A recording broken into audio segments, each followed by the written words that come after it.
Alright, and welcome to the first full test of our capture here at Nerds at Night. We're going to go ahead and consider this a pilot episode. You'll probably see it for at least a little while on YouTube and maybe a few other places. This is, again, just kind of our chance to iron out some kinks, see what works and what doesn't. I just kind of figured I'd pick a simple video topic for tonight. By the way, my name is Kid Thunder DJ, and going forward, I'll be joined by Fireheart47. Kind of to give you two ends of the gaming spectrum age-wise. I'm obviously a little older. He's a little more closer to his early 20s, so he doesn't remember a lot of the retro games we'll feature. And, you know, he's a lot better at some of these newer games than I am, so should be pretty interesting to see the two of us together. But anyway, getting back to our, I guess, pilot episode here, we're going to be discussing, or not really discussing since it's just me, we're going to be going over some of the flaws and aggravations of WWE 2K16. Now, one of the things that I like to point out is overall I enjoyed this game. So this isn't going to be one of those rage-filled episodes where I just tear everything about it apart, and I'm going to leave some of the more obvious flaws common to all wrestling games alone. Namely, the idea of the roster being out of date almost immediately and being behind in storylines and other such things. And, you know, stuff that you just kind of have to live with any yearly sports title.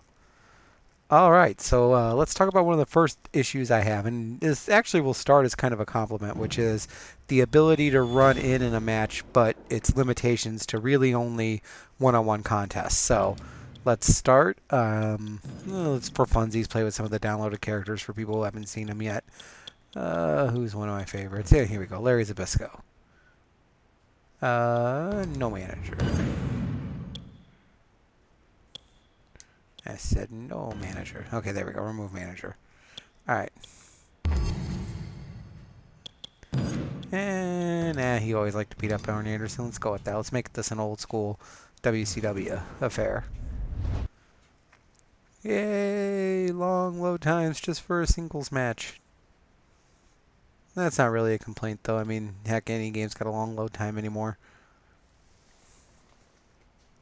So, for WWE 2K16, this is their second entry into the, well, I guess more actually accurate term of current gaming generation. A lot of people still try to call it future, but in reality, it is the current gaming generation. They really are kind of late to the party on this, as other series had already made the jump, so I was kind of disappointed with 15 because they had a lot of games that had came out that they could have learned from. 33 pounds. But that being said, let's get into this contest now. As you can see, just kind of go through as Larry Zbyszko. Don't really need to see his whole entrance for the purpose of this demonstration.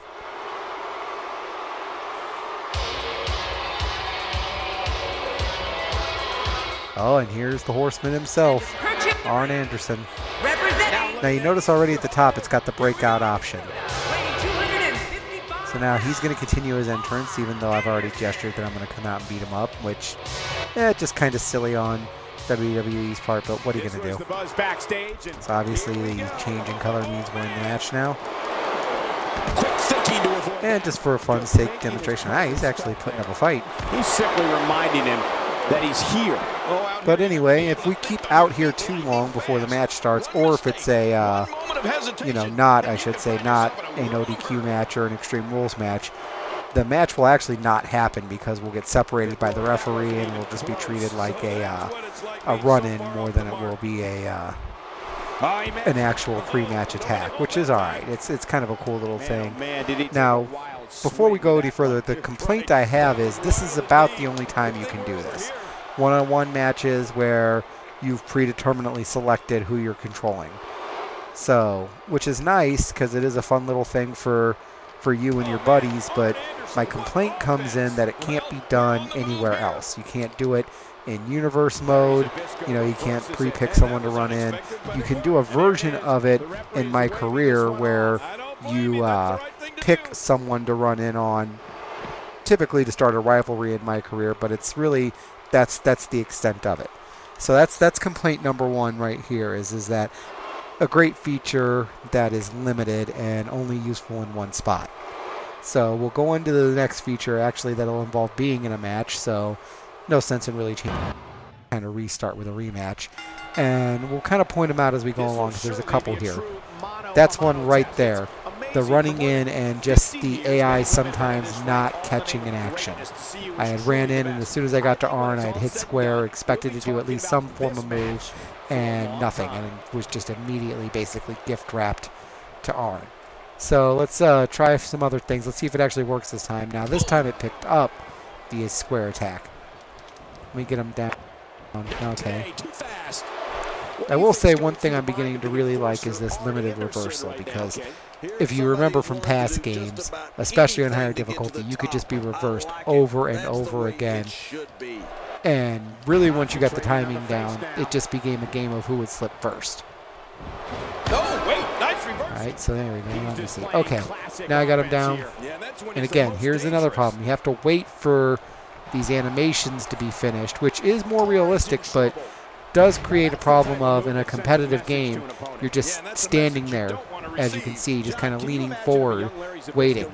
And it really throws off the timing and takes away from the more video game aspect of this versus, you know, I know they're trying to go for a more reality-based product. It's supposed to look more like TV, but that presentation in television is nonsensical. I mean, if my goal is to beat you up and win, I'm not going to sit there and let you writhe in pain for a second. I'm going to follow a slam up with a boot or something along those lines. So, you know, there's another real complaint, is just that you're really limited to almost following a script in a match versus being able to really just get in and fight, which was one of the benefits and really what got the originator of this series, SmackDown, got it over with the fans, is that you weren't limited to feeling like you were just watching a TV match. It was fun, it had an arcade feel, which has all but been stripped away by now. Better than the teacher.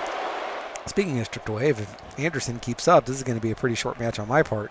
All right, there we go. Get back in control here. All right, so let's kind of review the breakout only being limited. Oh yeah, and the other thing about the breakout is it's limited to just one-on-one matches. You know, I was hoping I could understand if you didn't pick a tag team because they do separate entrances, but even when it's, you know, a tag team versus a tag team and it's in, you know, just a regular single player or two-player mode, you're locked out. You can't have any fun with that, because that'd be a cool way to start a tag match. Just have a, you know, 4-person all over the place brawl.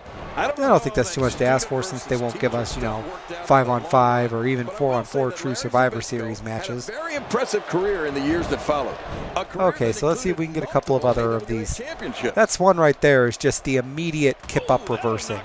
You know, and it's a limitation of programming. I get it, before all you people comment and say, well, what do you want? But I mean, after this many generations of the game, you'd think they'd find a few more, or there again, another unrealistic reversal. I don't think, you know, Larry Zbyszko, God love him, he's a guy like from the rest of the guys in the 80s, either overroided or really didn't have, you know, this really small built body. You know, these were big guys, so just, hey, I'm going to pop up in air and catch you in a DDT, probably would have ripped Anderson's head off. And I'd like to see a little more varied in 2K17. I'd like to see a little more varied reversals, or weight playing a factor in what reversals can happen. And really not so much weight, because that's the problem with weight, is numbers based.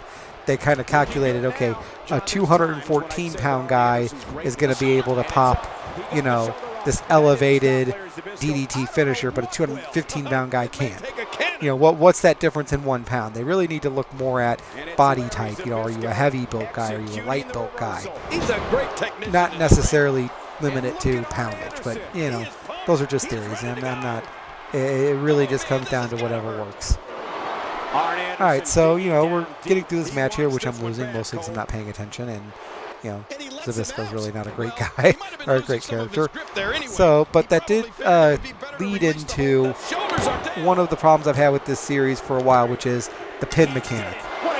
As you can see, it just costs me because it's not standard and it's not accurate each time. I mean, they're trying to make it, you know, mix it up where, okay, I just took a finisher, it's going to obviously be harder to kick out, or even a strong move, you know, versus just a roll up at the very start of the match. But that inconsistency in style really makes it difficult, and, you know, even when you think you hit and you didn't, just that lack of pickup is really annoying. So that's the other really major complaint I have. So let's, you know, kind of recap the three big ones. The not being able to break out and do an entrance attack at any other point other than basically a one-on-one exhibition match. The trouble with having to wait for animations, including, animations of just the downed opponent writhing in pain before you can follow up into another match. And finally, not really finally, but the unrealistic reversals, and finally, the just out-of-control pin meter that seems to get progressively worse every game. So those are really kind of my 4 top things. This has really been more of a pilot episode. It's only about 10 minutes long here to go over just some of my basic frustrations with this game and test out our capture and recording software. So if you actually happen to see this on YouTube, go ahead and just give us kind of your overview. I don't care if you say I suck or thumbs down it. Not going to hurt me. Keyboard tough guys aren't going to hurt me. But if you actually have some constructive things to say and ideas to throw out there, we'd be glad to hear it. And, if we use something that's your idea, we'll give your screen name some credit on future shows. Again, this is Kid Thunder DJ with Nerds at Night Gaming.